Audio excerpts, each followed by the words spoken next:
America is full of two very different visions, and they're everywhere you look.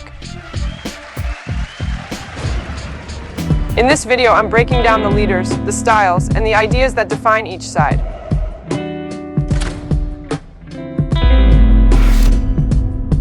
Which one do you see yourself in? Let's find out together.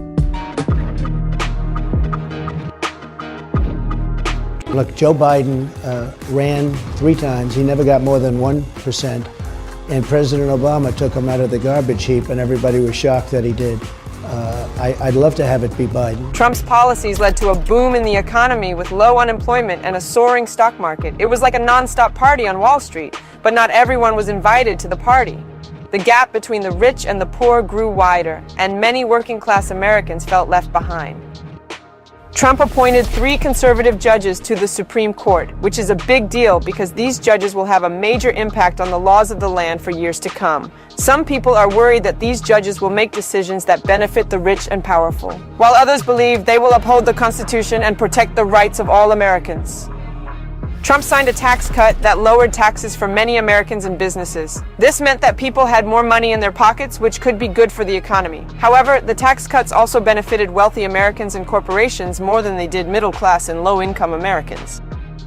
Trump rolled back many regulations on businesses, which made it easier for them to operate and make profits. However, some of these regulations were in place to protect consumers and the environment. Critics argue that deregulating industries can lead to dangerous products and environmental damage. Trump pursued an America First agenda, which meant prioritizing the interests of the United States over other countries. I put America first every single time. This led to trade wars, tariffs, and a withdrawal from international agreements. Some people supported this approach, arguing that it was necessary to protect American jobs and interests. Others criticized it, saying that it damaged the U.S. economy and its relationships with allies. Trump was known for his inflammatory rhetoric and personal attacks on his opponents. He was only a good vice president because he understood how to kiss Barack Obama's ass. He frequently used Twitter to insult and belittle people who criticized him or his policies. This behavior divided the country and made it difficult for people to have civil discussions about important issues. Trump's administration implemented a policy of separating migrant children from their parents at the U.S.-Mexico border. This policy was widely condemned by human rights groups and many Americans. It caused immense suffering for the children and their families, and it did nothing to solve the problem of illegal immigration. Trump repeatedly downplayed the severity of the COVID-19 pandemic and resisted calls for public health measures to contain the virus. His administration's response to the pandemic was widely criticized, and it contributed to the United States having one of the highest death tolls from COVID-19 in the world. On January 6, 2021, a mob of Trump's supporters stormed the U.S. Capitol building in an attempt to prevent Congress from certifying the results of the presidential election. Trump had encouraged his supporters to march on the Capitol and fight like hell to overturn the election results. The attack on the Capitol was a direct assault on American democracy, and it resulted in the deaths of 5 people. Donald Trump lost 2 debates to me in 2020. And since then, he hadn't shown up for debate. Now he's acting like he wants to debate me again. Well, make my day, pal.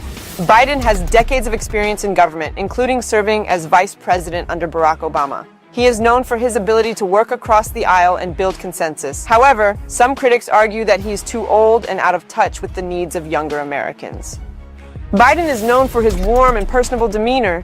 He's often seen interacting with people from all walks of life, and he has a reputation for being empathetic and caring. Thank you so much.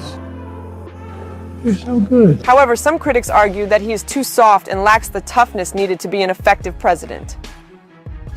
Biden has made unity a central theme of his presidency. He has called for an end to the political polarization that has gripped the United States in recent years. However, some critics argue that he is not doing enough to address the underlying causes of division in the country.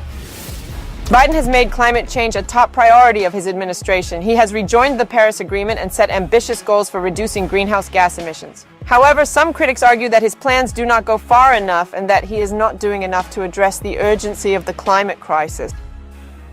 Biden has proposed a number of policies to expand access to affordable health care, including a public option and a tax credit to help people buy health insurance.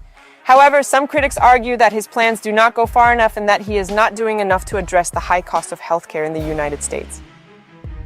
Biden is the oldest person to ever be elected president of the United States. Some critics have expressed concerns about his age and whether he is up to the demands of the job. However, Biden's supporters argue that his experience and wisdom make him well qualified to be president.